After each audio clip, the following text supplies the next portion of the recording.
כן. אתה. שלום, אני תמר אידלברג, זה שוהם קסדי, אנחנו שותפים בפרויקט א' בהנדסת חשמל במעבדה למערכות ספרתיות מהירות, והפרויקט שלנו הוא קובייה שיכולה לאזן את עצמה על פינה או על קודקוד באופן אוטונומי. כן.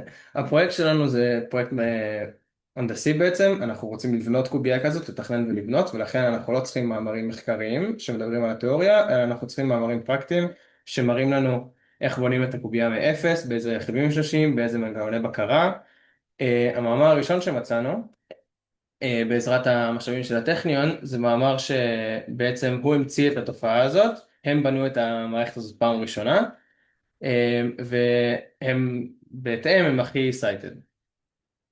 המאמר הזה, כשבדקנו את האמינות שלו, היינו בבעיה בגלל שהוא קונפרנס, ולא ז'ורנל רגיל, ועל כן לא היה לנו דירוג Q כמו שהנחו אותנו לחפש, אבל כן אנחנו יכולים לשים לב שיש לו H-אינדקס גבוה, יש לו coverage משנת 88 כמעט בכל שנה, יש לו הפסקות מדי פעם, אבל באופן כללי כיסוי מאוד ותיק, לא משהו חדש, לא משהו מעידן ה-AI.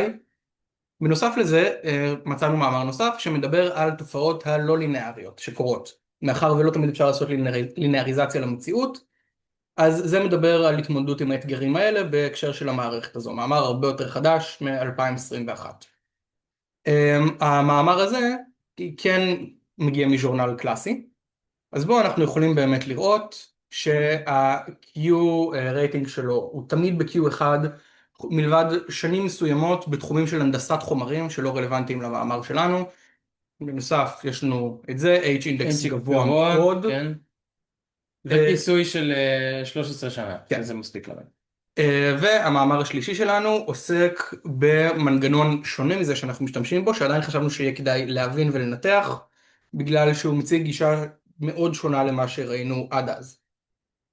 בנוסף לזה, בנוגע למאמר השני, בדיקה של האמינות של הז'ורנל שהוא מגיע ממנה, נתנה לנו שאין באמת, הוא לא מסווג כפרדטורי, הוא לא מסווג כמשהו שדורש איזושהי זהירות, בכל זאת IEEE, דבר מוכר, דבר מאוד סטנדרטי. תודה רבה.